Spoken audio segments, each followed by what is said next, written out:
In the vast darkness of space, a massive Zorn battlecruiser approached Earth's orbit. Its metallic hull stretched kilometers long, casting an intimidating shadow against the blue planet below. Supreme Commander Rolk stood on the ship's command deck, his six-fingered hands clasped behind his back, confident of another easy conquest. J. Park watched through the Earth Defense Command's monitoring screens. He was a young commander, barely 35, with sharp eyes and a calm demeanor that masked his intense strategic mind. Around him, technicians and analysts worked frantically, their fingers dancing across holographic displays. The Zorn had encountered hundreds of civilizations before. Most surrendered within hours of their arrival. They expected humans to do the same, a simple primitive species with rudimentary space technology and fragmented global politics. Incoming transmission, announced Hyun Kim, the lead strategic analyst.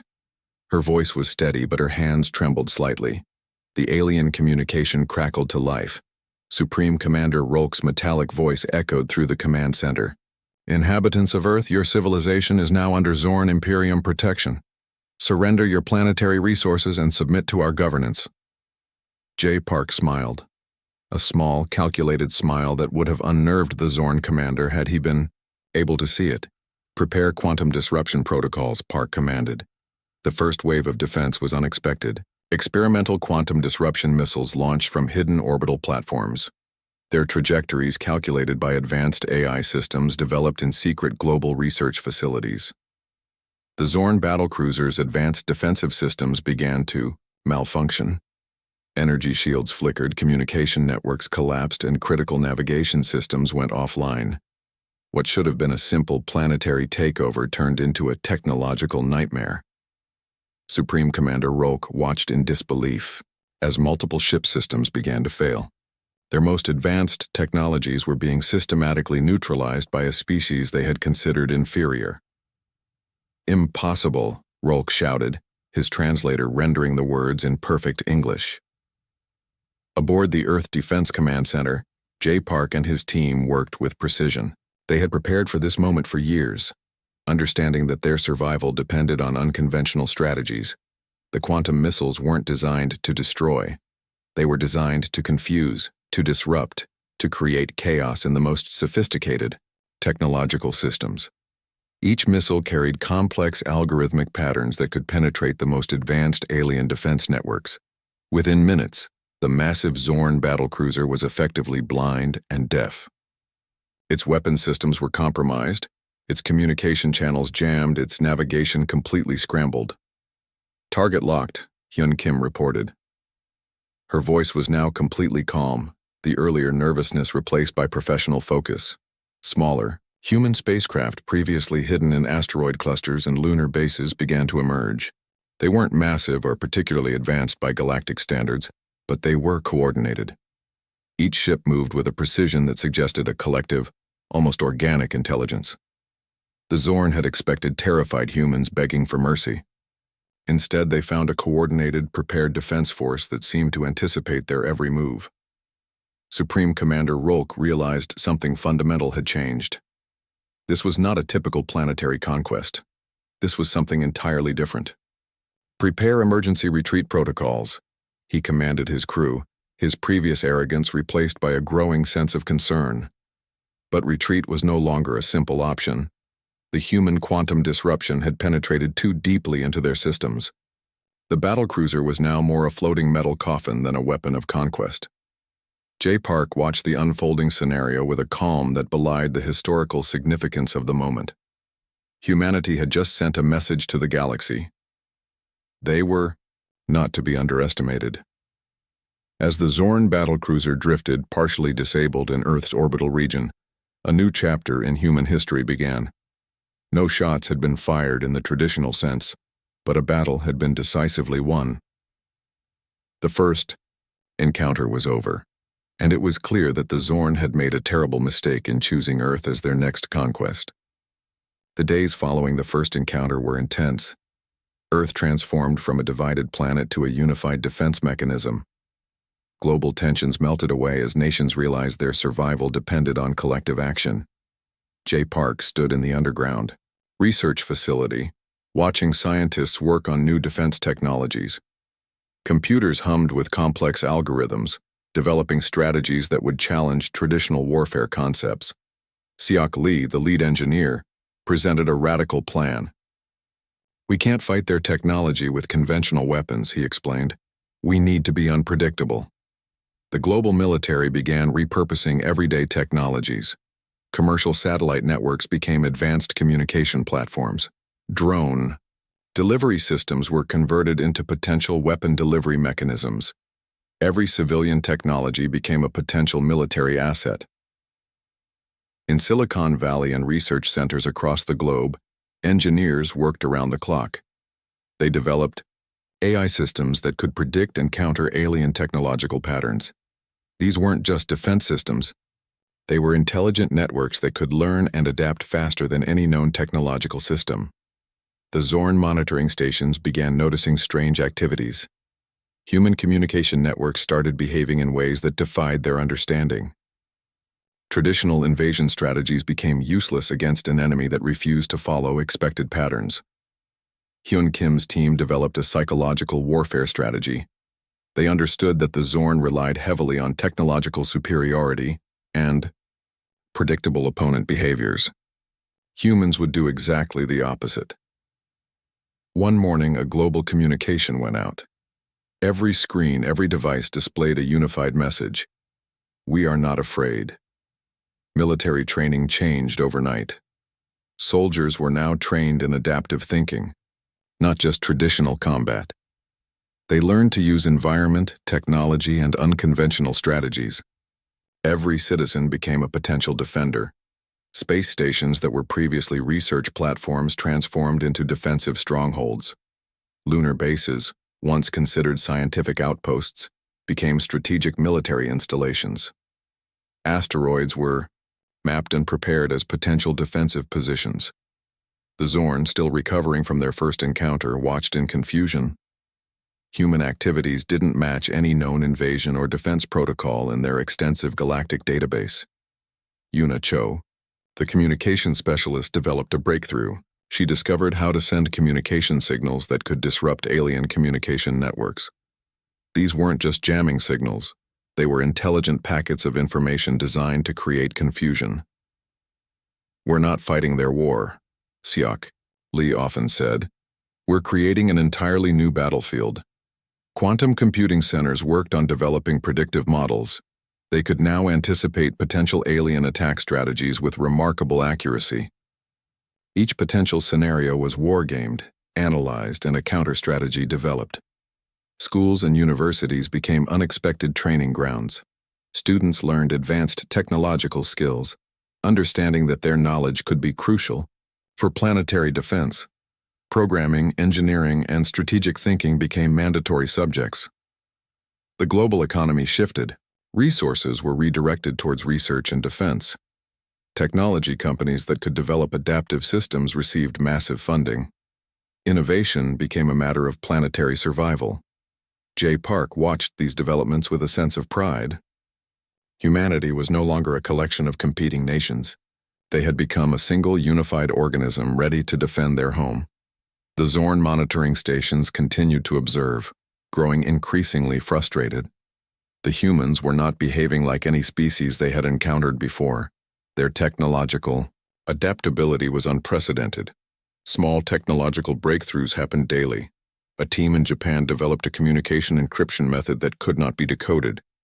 Another group in Brazil created a drone swarm technology that could overwhelm traditional defensive systems. The resistance was not just military, it was technological, psychological, and fundamentally human. They were transforming their entire civilization into a defense mechanism. As weeks passed, the Zorn realized they were facing something entirely new. Humanity was not just resisting, they were evolving their entire technological and social framework.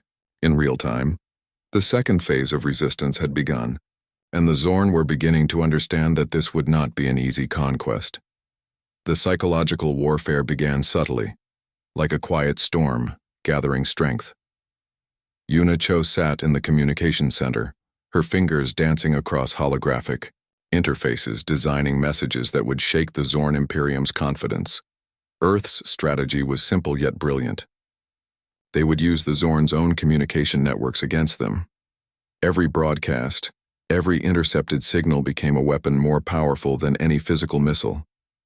The first wave of psychological attacks targeted the Zorn's fundamental belief system.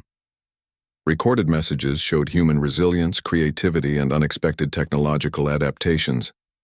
They highlighted how humans transformed challenges into opportunities, a concept completely alien to the rigid Zorn hierarchy.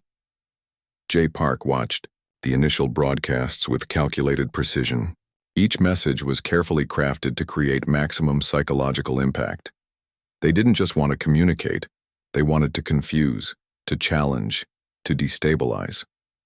Alien communication channels began receiving strange transmissions. One moment, a strategic military communication. The next, a bizarre mix of human music, mathematical equations, and philosophical discussions. The Zorn intelligence couldn't comprehend the randomness. Their monitoring systems detected something unprecedented. Humans were deliberately creating communication noise, making it impossible for the Zorn to distinguish between critical and non-critical information. It was technological warfare at its most sophisticated. Hyun Kim's team developed complex algorithms that could penetrate alien communication networks. They inserted subtle messages that played with the Zorn's understanding of reality. Some transmissions suggested human capabilities far beyond their current technological level, while others implied complete technological vulnerability. The Zorn leadership became increasingly frustrated. Their intelligence reports contradicted each other. One report suggested humans were primitive. Another indicated they possessed technologies beyond comprehension. This uncertainty was more dangerous than any weapon. Global human populations were united in this psychological approach. Social media, news networks, and communication platforms became weapons. Every citizen understood their role in this unconventional battle. Supreme Commander Rolk received conflicting intelligence reports daily. Some suggested immediate invasion, others recommended strategic retreat.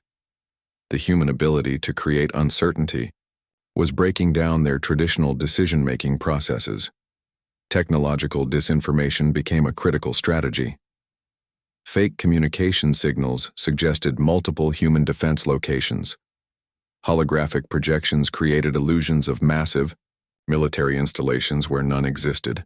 The Zorn began spending enormous resources investigating phantom threats. Scientific research centers became unexpected psychological warfare units. They developed communication technologies that could simultaneously transmit multiple conflicting signals. A single transmission could suggest humans were both technologically advanced and primitively vulnerable. The global network became a complex battlefield. Every communication, every signal was a potential psychological weapon. Humans were no longer just defending.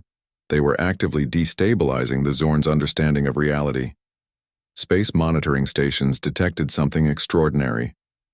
Human communication patterns didn't follow any known biological or technological logic. They were adaptive, random, and fundamentally unpredictable. Zorn intelligence analysts worked frantically, trying to decode human communication strategies. But each analysis led to more confusion. The more they tried to understand, the more complex the human communication became. Cultural broadcasts became weapons. Transmissions of human art, music, scientific discoveries, and philosophical discussions were sent across alien networks. The Zorn found themselves unintentionally exposed to human creativity and complexity. The psychological warfare reached a critical point when humans started broadcasting their own history. Recordings of human survival, technological evolution, and cultural resilience were strategically transmitted. The Zorn realized they were facing a species that could transform challenges into opportunities. Supreme Commander Rolk's confidence began to crack. The human ability to create uncertainty was more terrifying than any physical weapon. They weren't just resisting. They were fundamentally challenging the Zorn's understanding of technological superiority. As the psychological warfare intensified, one thing became clear. Humans were fighting a battle the Zorn had never encountered before. It wasn't just about physical defense. It was about challenging an entire civilization's perception of reality. The third phase of resistance had begun, and the Zorn were losing control of the narrative. The Orion sector gleamed with unexpected tension. J. Park stood on the command deck, his eyes fixed on the holographic display showing the approaching Zorn fleet. Hundreds of massive battleships stretched across the starry background, their metallic hulls reflecting cold technological superiority. But today would be different. Siok, Lee's quantum weapon team had been preparing for months. Their experimental technology wasn't about destruction. It was about complete system disruption. Each weapon carried complex algorithmic patterns designed to penetrate the most advanced alien defense networks. Target acquisition confirmed, announced Hyun Kim, her voice calm and steady. The human fleet looked small compared to the massive Zorn armada. 50 specialized spacecraft, each equipped with breakthrough technologies, moved with synchronized precision. They weren't fighting like traditional military units. They were moving like a single intelligent organism. Quantum-entangled communication systems allowed instantaneous coordination. Where the Zorn expected separate units, they found a unified adaptive network that could change strategies in microseconds. The first wave of attacks came from unexpected directions. Small drone-like units penetrated Zorn defensive perimeters not to cause damage but to create confusion. They transmitted complex signal interruptions that made Zorn targeting systems go haywire. Supreme Commander Rolk watched in growing horror. His most advanced battleships were becoming increasingly ineffective. Human units moved in patterns that defied traditional combat logic. Specialized human spacecraft used gravitational manipulations unknown to Zorn technology. They could suddenly appear in locations that should have been impossible, strike precisely, and disappear before traditional defense systems could respond. Each human spacecraft carried multiple technological innovations. Some could temporarily disable energy shields. Others could inject sophisticated virus-like algorithmic codes into alien computer systems. The Zorn found themselves fighting an enemy that transformed their own technology into a weapon. The battle wasn't about destroying ships. It was about rendering them completely non-functional. Yuna Cho's communication team played a critical role. They transmitted specific frequency signals that caused cascading system failures in Zorn vessels. One moment a battleship was operational, the next its entire communication and navigation systems collapsed. Quantum disruption missiles launched in synchronized waves. They didn't explode in traditional sense. Instead, they created complex electromagnetic fields that fundamentally interfered with alien technological systems. Supreme Commander Rolk's flagship became the primary target. Multiple human units converged, using technologies that seemed to bend the rules of known physics. Gravitational manipulations, quantum signal interruptions, and advanced algorithmic attacks turned the massive battleship into a floating, helpless metal structure. The human fleet moved like a living, breathing entity. Where traditional military units would have individual objectives, these spacecraft acted as a collective intelligence. Each unit's action was instantaneously communicated and integrated into the overall strategy. Zorn commanders watched in disbelief. Their centuries of technological superiority were being systematically dismantled by a species they had considered primitive. Strategic points were targeted with surgical precision. Communication relays, navigation systems, and energy distribution networks were systematically neutralized. The Zorn weren't just losing a battle, their entire technological infrastructure was being dismantled. As hours passed, the Orion sector transformed. What began as an expected Zorn victory became a demonstration of human adaptability and technological innovation. J. Park watched the final stages of the battle. No massive explosions, no traditional warfare. Just a systematic, intelligent dismantling of the most advanced military force in the known galaxy. The last Zorn battleship went silent. Not destroyed, but completely non-functional. A clear message had been sent.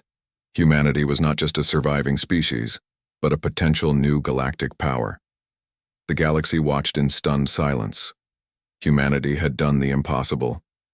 They defeated the Zorn Imperium A civilization that had conquered hundreds of planetary systems over thousands of years, Earth transformed overnight. From a divided planet of competing nations, they became a unified global civilization with a clear purpose. Every technological resource, every scientific breakthrough, was now focused on understanding and preparing for potential future galactic interactions. J. Park stood before the United Earth Council, representing the military that had achieved the unthinkable. Behind him, holographic displays showed the expanding human influence across previously Zorn-controlled territories. The first major change happened in communication. Alien civilizations that had been subjugated by the Zorn began sending desperate messages to Earth. They saw humans not as conquerors, but as potential liberators. Xiaokli's research teams began studying captured Zorn technology. What they discovered was both fascinating and terrifying. The Zorn's technological systems were sophisticated but fundamentally rigid. They had no concept of adaptive thinking, something humans excelled at. Diplomatic channels opened with previously oppressed civilizations. Unlike the Zorn, humans approached these interactions with curiosity and respect. They didn't seek to control, but to understand. The global economy shifted dramatically. Resources that were previously used for military defense were now channeled into scientific research, space exploration, and technological innovation. Every university, every research center became a potential gateway to understanding galactic dynamics. Hyun Kim led a special diplomatic team tasked with managing first contacts with alien civilizations. Their approach was unique. They didn't present humanity as a superior force, but as potential partners in galactic exploration. Supreme Commander Rolk, now a prisoner, watched these developments with a mixture of confusion and reluctant respect. The humans had not just defeated the Zorn. They were reimagining how interstellar civilizations could interact. Alien species began sharing technologies with humans. What was once a hierarchical system of conquest became a collaborative network of knowledge exchange. The Zorn's rigid control was replaced by humanity's adaptive, collaborative approach. Space stations that were once military installations became centers of scientific research. Lunar bases transformed into international research facilities. Every captured Zorn technology became a learning opportunity. UNICHO's communication teams developed translation algorithms that could understand complex alien communication systems. They weren't just translating words. They were bridging cultural understanding. The first interstellar human colonies began to emerge. But these weren't conquests. They were collaborative settlements where multiple species could coexist and learn from each other. Global education systems were revolutionized. Every student now learned about space exploration, alien cultures, and adaptive technological thinking. The narrow perspective of Earth-centric thinking was replaced by a galactic understanding. Zorn territories began requesting human intervention. Planets that had been systematically oppressed saw humans as potential saviors. The transformation wasn't just military, it was cultural, philosophical, and fundamentally humanitarian. Scientific breakthroughs happened rapidly. Technologies captured from the Zorn were reverse-engineered, understood, and then reimagined through human creativity. What the Zorn saw as fixed systems, humans saw as starting points for innovation. The United Earth Council made a critical decision. They would not become conquerors. They would become explorers, researchers, and potential partners for galactic civilizations. Alien species watched humanity with a mixture of fear and fascination. Here was a species that had transformed a potential extinction event into an opportunity for growth and understanding. J. Park, now a key diplomatic figure, often reflected on their journey. They hadn't just won a war, they had introduced a new way of thinking to the galaxy. The Zorn Imperium's fall marked more than a military victory. It represented a fundamental shift in how civilizations could interact. Conquest was replaced by collaboration, fear by curiosity. As human influence expanded, one thing became clear: the galaxy would never be the same again. Humanity had arrived, not as conquerors, but as partners in a vast, complex, and wonderfully unpredictable universe.